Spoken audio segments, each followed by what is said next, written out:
The Talavorn Palace made Darren feel like he'd accidentally wandered into a jewel box designed for gods.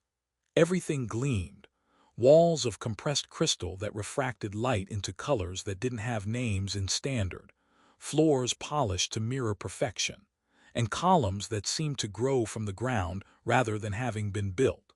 He'd been to fancy places before, but this was fancy with a side of "please don't touch anything or entire economies will collapse." The reception hall buzzed with carefully modulated conversation. Talavorn diplomats moved through the space with choreographed grace, their long ears, sweeping back from their heads in elegant curves, tilting and rotating to catch whispers from across the room. Darren had learned that ear position mattered here. Forward meant interest, back meant dismissal, and straight up meant someone was about to do something stupid, and everyone should pay attention. He sipped something that tasted like carbonated starlight and tried not to look as out of place as he felt.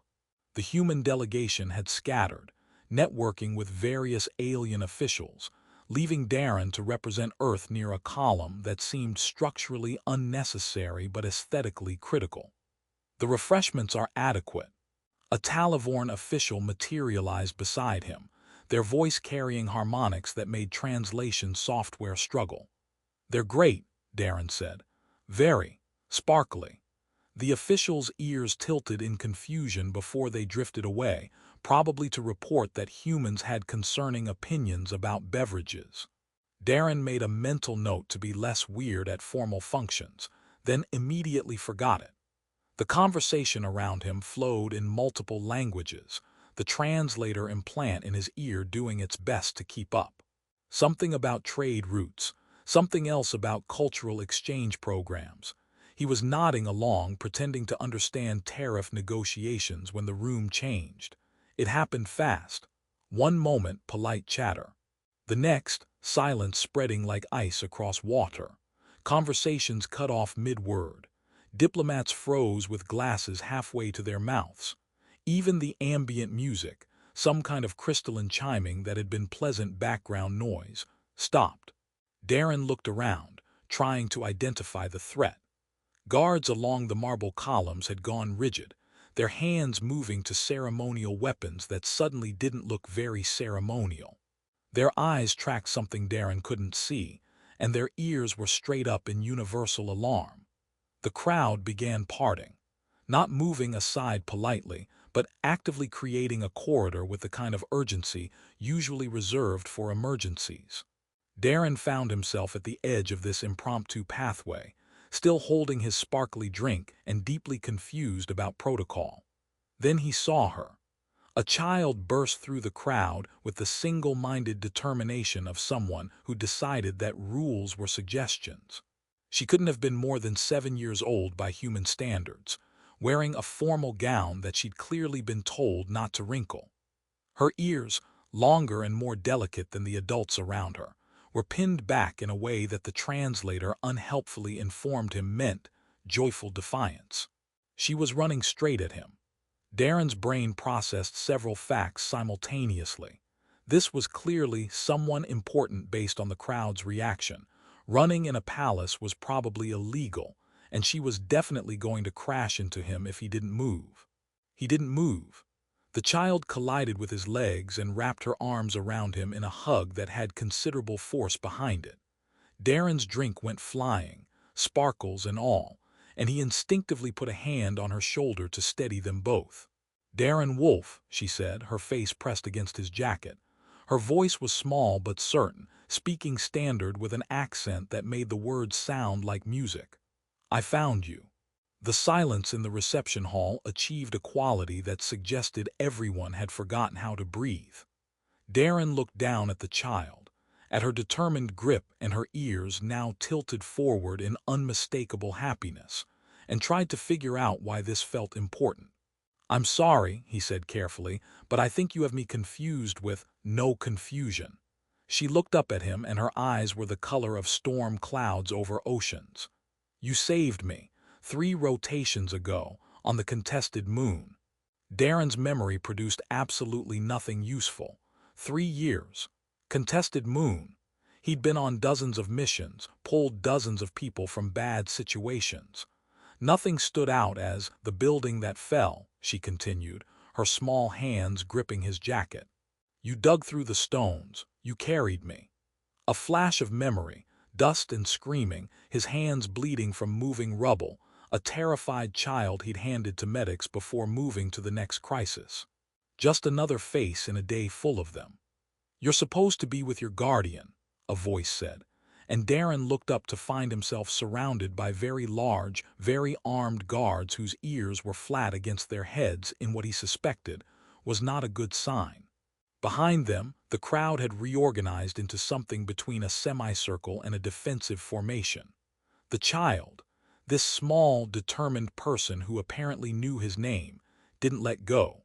I found him, she said again, this time to the guards. I told you I would. One of the guards spoke into a communication device with words that made the translator give up entirely. Another guard gestured for Darren to release the child, which seemed backwards since she was the one doing the hugging. Then the crowd parted again, this time with even more urgency, and Darren realized with sinking certainty that his evening had just gotten monumentally more complicated. The woman who emerged from the diplomatic sea moved with authority that made the guards look like decorative accessories. Her ears were adorned with silver threading that caught the light, and her gown seemed to be made from captured starlight. She was, Darren's panicking brain informed him, almost certainly the queen. She looked at her daughter, then at Darren, then back at her daughter with an expression that suggested she was reconsidering several life choices. Seraphiz, the queen said quietly, you cannot simply hug foreign diplomats. He's not foreign, the princess said, still not letting go. He's Darren. The queen's eyes met Darren's, and he saw something in them that made his stomach drop, not anger but calculation. The kind that preceded either medals or executions, depending on context. Yes, the queen said slowly. So it would seem. Darren opened his mouth to explain that this was a misunderstanding, that he was just a guy who'd done his job years ago, that he definitely didn't mean to cause an interstellar incident by being hugged. But the princess squeezed tighter, and the words died before they could form. Because somewhere in his fractured memory, he did remember those eyes, scared and trusting, looking up at him from beneath rubble as he promised everything would be okay. He just hadn't known who he was promising. The queen didn't order Darren arrested, which he considered a good start. She did, however, gesture for the guards to escort them to a private chamber, which felt less encouraging. Seraphiz maintained her grip on his jacket throughout the journey, occasionally looking up at him, with an expression that suggested she was worried he might vanish if she blinked. The private chamber turned out to be a room that made the reception hall look modest. More crystal, more impossible architecture, and furniture that appeared to be grown rather than built. The queen settled onto something between a throne and a chair, her posture perfect. Guards flanked the entrance. Darren stood in the center of the room, still accompanied by a small princess who'd apparently decided his leg was an acceptable seat. Seraphiz, the queen said, her voice carrying harmonics that made Darren's translator struggle, tell me exactly what happened. The princess looked up at Darren, then back at her mother. I was on Kelmer Station, with Guardian Thane. There was fighting. You were supposed to be in the secured section, the queen interrupted, her ears tilting back slightly. Guardian Thane said I should see how regular people lived. Seraphiz's voice got smaller. We went to the residential quarter. Then the building shook. Things fell. Guardian Thane, she stopped, and Darren felt her small hands tighten on his jacket. The queen's expression softened minimally. Continue. Guardian Thane was hurt. I was trapped under stones. I called for help, but everyone was running and screaming, and her voice cracked. Then Darren came. He moved the stones even though his hands were bleeding. He told me to hold his neck very tight. He carried me outside and gave me to people with medical symbols. Darren's memory filled in gaps he'd forgotten. Kelmer Station, 3 years back. Not a battle officially, just a disputed resource claim that had gotten violent. He'd been part of a civilian evacuation team, 20 humans and twice as many aliens trying to pull people out of collapsed infrastructure before things got worse. "I was just doing my job," Darren said, finding his voice. "We were evacuating everyone we could find. I didn't." He looked down at Seraphiz. "I didn't know who you were. You were just another kid who needed help." The Queen stood, and everyone in the room tensed. She approached with measured steps, stopping a few feet from Darren. Her eyes, the same storm cloud color as her daughter's, studied him with an intensity that made him want to apologize for things he hadn't done.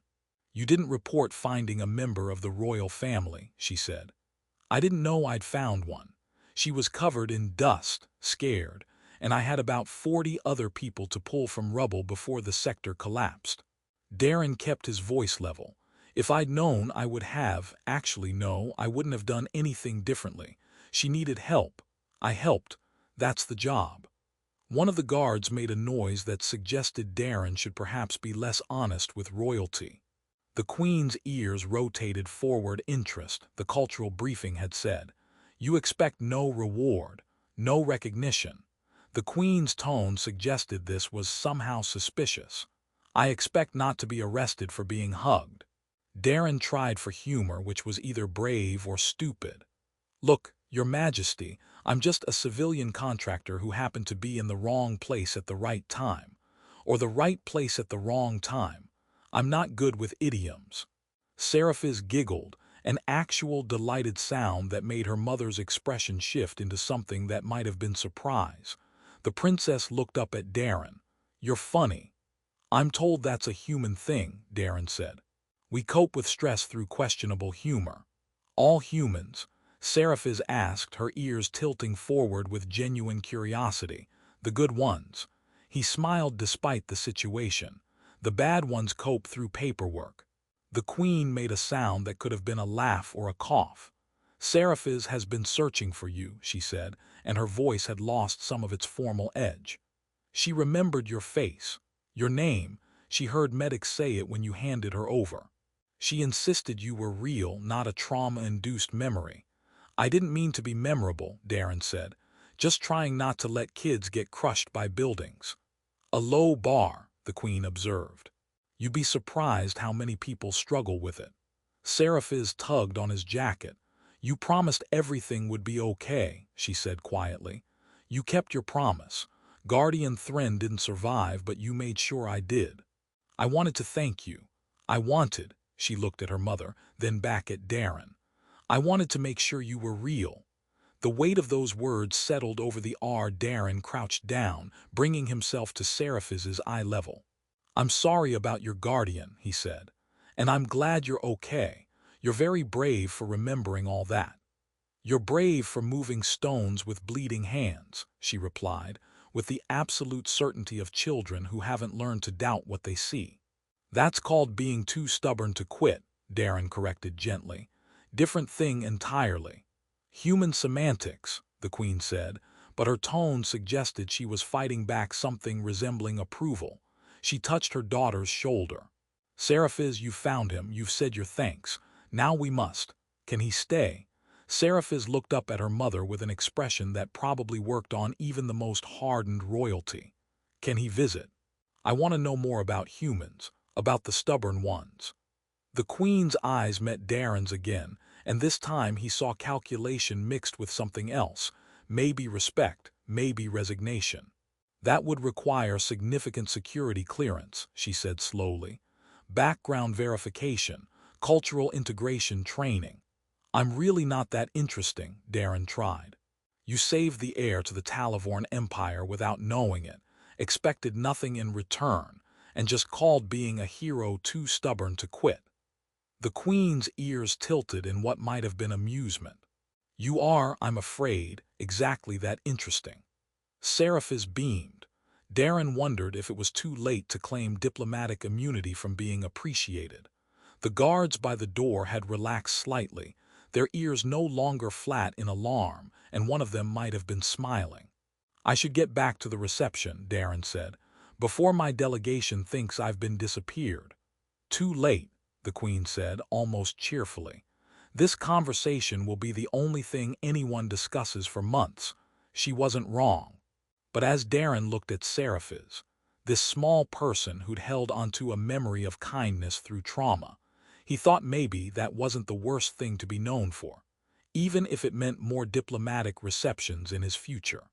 The reception had transformed during his absence. Darren could feel the change the moment he stepped back into the hall, conversations that stopped just a beat too long when he passed, eyes tracking his movement with new interest, and worst of all, people actively approaching him instead of letting him hide by structurally unnecessary columns. "Mr. Wolf," a Talavorn ambassador said, materializing with the drink Darren had dropped earlier. It had been refilled. "I believe this is yours. We've taken the liberty of ensuring it remains." Sparkly. Darren accepted it, unsure if he was being honored or mocked. "Thanks. Sorry about the spillage. One does not apologize for being recognized by Princess Seraphiz." The ambassador's ears tilted forward in what Darren had learned was polite interest. "It is, I'm told, quite unprecedented." "Yeah, well, I'm good at unprecedented. It's practically my job description." Darren sipped the drink, which tasted even more like carbonated starlight than before. "Is this going to be a problem, diplomatically speaking?" The ambassador considered this with the kind of careful thought usually reserved for treaty negotiations. "That depends entirely on how one defines problem. Some in the council view you as a potential security concern, a human with direct access to the royal family. Others see opportunity for strengthened relations with Earth. Most are simply confused about protocol." "Join the club," Darren muttered. "I've been confused since I got here." A ripple of movement near the far entrance suggested something important was happening. The Queen emerged, Seraphiz walking beside her with considerably more dignity than her earlier sprint across the hall. They moved through the crowd toward a raised platform, and the room organized itself with the practiced efficiency of people who knew how royal announcements worked. Darren tried to fade into the background, but the ambassador gently steered him forward. "You should be closer," they said. "This concerns you. That's what I'm afraid of." The Queen reached the platform and raised one hand. The room achieved perfect silence. "There has been much speculation tonight," she said, her voice carrying without apparent amplification. "Allow me to provide clarity. 3 rotations ago, during the Kelmer Station incident, Princess Seraphiz was saved by a human contractor who had no knowledge of her identity. He asked for no reward, sought no recognition, and continued his work saving others." The crowd murmured. Darren tried to look invisible and failed spectacularly. "By Talavorn law," the Queen continued, "such an act creates a life debt, a bond of honor that transcends politics and protocol. The fact that Darren Wolf acted without expectation of return makes this debt even more sacred." She looked directly at him, and Darren felt several hundred pairs of eyes follow her gaze. "Come forward, please." "I really don't think," Darren started, but the ambassador gave him a gentle push. He walked forward, trying not to trip over his own feet, and stopped at the base of the platform. Seraphiz smiled down at him, her earlier enthusiasm tempered by formal occasion but still visible in the forward tilt of her ears. "Your Majesty," Darren said, attempting something resembling a bow and probably butchering it. "I appreciate the recognition, but I was genuinely just doing my job. Any of my team would have done the same." "But they did not," the Queen said simply. "You did, and now my daughter wishes to honor that debt in a manner appropriate to her age and station." She nodded to Seraphiz. The princess produced a small object from somewhere in her elaborate gown, a piece of torn fabric that Darren recognized with a jolt as part of his old uniform from the evacuation mission. She'd kept it for 3 years. "I held this when I was scared," Seraphiz said, her voice steady despite obvious nerves. "It reminded me that someone cared enough to bleed for a stranger. I want you to teach me how humans can be so stubbornly heroic." "That's going to be a short lesson," Darren said, trying for levity. "Step 1, see person in danger. Step 2, help person. Step 3. Try not to die doing steps 1 and 2. Several people in the crowd made sounds that might have been laughter. The Queen's expression suggested she was reconsidering the wisdom of this entire public announcement. "I'm offering you a position," the Queen said, her tone becoming more formal. "Cultural liaison between the Talavorn Empire and humanity. You would facilitate understanding, advise on human perspective during negotiations, and," she glanced at her daughter, "occasionally teach a princess about stubborn heroism." Darren's mouth opened, closed, opened again. "I'm not qualified for that. I fix things and occasionally pull people from rubble. I don't do politics." "Which is precisely why you're qualified," the Queen said, and her ears tilted in what might have been amusement. "We have enough people who understand politics. We need someone who understands basic decency." "Also," Seraphiz added, "you promised to teach me human jokes. I'm collecting them." "That's a terrible collection," Darren said automatically. "Most human jokes are just observations about why everything is broken and confusing." "Perfect," Seraphiz said. "That describes court life perfectly." This time the laughter was unmistakable. Even the Queen's mouth quirked upward, a small gesture but shocking on someone who'd maintained perfect composure throughout. She looked at Darren with an expression that suggested she'd already won this argument and was simply waiting for him to realize it. "You can refuse," she said. "No one will think less of you. The debt exists regardless of whether you accept formal position." Darren looked at Seraphiz, at her hopeful expression, and the piece of his old uniform clutched in her small hands. He thought about that day on Kelmer, the dust and fear and his absolute certainty that he couldn't save everyone, but he'd save who he could. He'd gone back to contractor work afterward, back to fixing atmospheric regulators and avoiding anything that looked like importance. But maybe importance found you anyway when you weren't looking. "I have one condition," he said finally. The Queen's ears rotated forward. "Name it." "I still get to fix things when they break. Atmospheric regulators, structural integrity systems, whatever. I'm not giving up actual useful work to stand around looking diplomatic." He paused. "Also, I reserve the right to make terrible jokes during formal occasions." "Absolutely not," one of the advisors near the platform hissed. "Agreed," the Queen said, ignoring them entirely. She extended her hand in the human custom she'd clearly researched. "Welcome to the diplomatic corps, Liaison Wolf. Try not to cause too many incidents." "No promises," Darren said, shaking her hand while Seraphiz beamed, and the crowd erupted into polite applause that seemed genuinely pleased rather than obligatory. He'd stumbled into something that felt suspiciously like destiny, but at least this time he knew the kid he'd saved. That had to count for something. 6 months later, Darren stood in front of a class of young Talavorn students and tried to explain why humans considered duct tape a fundamental technology. Seraphiz sat in the front row, her ears tilted forward in fascination, occasionally raising her hand to ask questions that derailed his carefully prepared lesson. "But why don't you simply use molecular bonding?" one student asked, their ears rotating in confusion. "Surely adhesive strips are primitive." "They're primitive, fast, cheap, and work in 90% of emergency situations," Darren explained, holding up a roll of the stuff.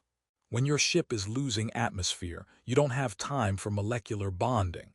You slap this on, pray, and hope you live long enough to fix it properly later. Human technology is based on hope." Another student, their tone suggesting this explained much about Earth's position in galactic politics. "Human everything is based on hope," Darren corrected. "Hope and stubbornness, mostly stubbornness." Seraphiz raised her hand. "Is that why you kept digging when your hands were bleeding?" "On Kelmer." The classroom went quiet. Darren had learned that the princess didn't bring up the incident often, but when she did, it was always with purpose. She was learning court politics at an alarming rate, and using personal narrative as teaching tool was apparently a skill she'd inherited. "Yeah," Darren said simply. "I knew someone was down there. Stopping would have meant leaving them." I'm too stubborn to leave people. Even when it hurts, a small voice from the back, especially then. Darren set down the duct tape. Here's the thing about being human, we're not the strongest species, not the smartest, not the longest lived, but we're maybe the most stubborn about caring. We'll break ourselves trying to help people we don't know for no reward because the alternative is unthinkable.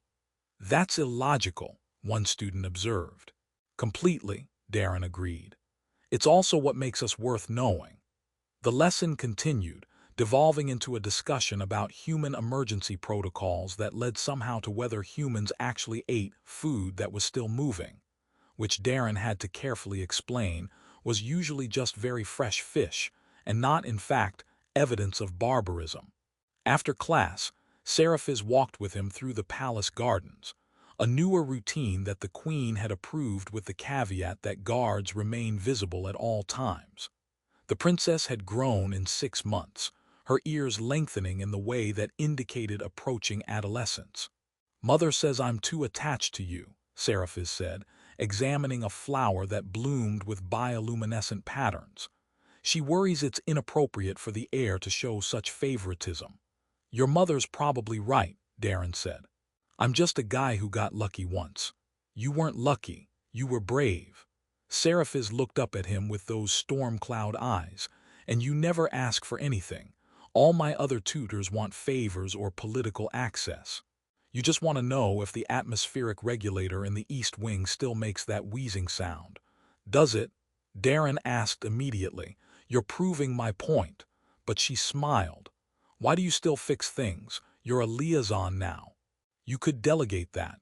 Darren considered how to explain it. "Because fixing things is honest work. I can look at a broken regulator, diagnose the problem, and make it work again. There's a clear right answer. Politics doesn't have that. Diplomacy is all gray areas and compromise. You don't like compromise. I don't trust things without clear answers." He sat on a bench that overlooked the palace's lower terraces. "When I pulled you from that rubble, the answer was clear. You needed help. I could help. Done. Everything since has been complicated." Seraphiz sat beside him, her formal gown pooling around her in a way that would definitely earn her a lecture from her etiquette tutor later. "I'm sorry for complicating your life." "You didn't complicate it, you made it matter." Darren bumped her shoulder gently with his. "Before this, I was just floating, doing jobs, going home, repeat. Now I'm apparently teaching the future ruler of a galactic empire why duct tape is important. That's an upgrade. You're teaching me more than that." Seraphiz's voice got quieter. "You're teaching me that power isn't about what you can take, but what you choose to give. That the strongest bonds aren't made in throne rooms but in moments when no one's watching and you help anyway." Darren felt something tighten in his chest. "You learned that from watching your mother." "I learned it from both of you." She looked at him seriously. "Mother rules with wisdom and strength, but you showed me that compassion can be just as powerful. That sometimes the most important thing you can do is care about one person enough to bleed for them. That's a heavy lesson for someone your age. I'm the heir to an empire. Everything's heavy." But she smiled. "At least now I know that duty doesn't mean ignoring the person in front of you who needs help. It means making sure you're strong enough to help them." They sat in comfortable silence, watching the twin moons rise over the crystal spires. Somewhere in the palace, Darren knew there were formal functions happening, trade negotiations, cultural exchanges, the endless machinery of diplomacy. But here, in a garden with a kid who'd remembered his name through trauma, things felt simpler. "Thank you," Seraphiz said suddenly. "Not for saving me, I mean also for that, but for staying, for teaching me that it's okay to care even when it's not efficient or logical." "Thank you for running across a reception hall to hug me," Darren replied. "Best diplomatic incident I've ever caused." She laughed, that same delighted sound from 6 months ago that had made the entire throne room relax. "Want to know a secret?" "Always. I told Mother I was going to find you someday. She thought I'd forget. That trauma would fade and you'd become just another memory." Seraphiz's ears tilted forward with mischief. But I never forgot your eyes. You looked so sad carrying me out, like you'd seen too much pain and were angry you couldn't fix all of it. That's pretty perceptive for someone who was 7 and terrified. I'm very smart, she said matter-of-factly. Also, you promised everything would be okay. I needed to verify you weren't lying.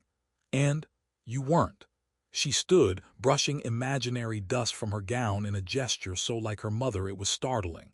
Everything did turn out okay. Better than okay. We got you. She walked back toward the palace, leaving Darren on the bench with the moons overhead and the strangest sense that he'd been adopted by royalty through sheer accident.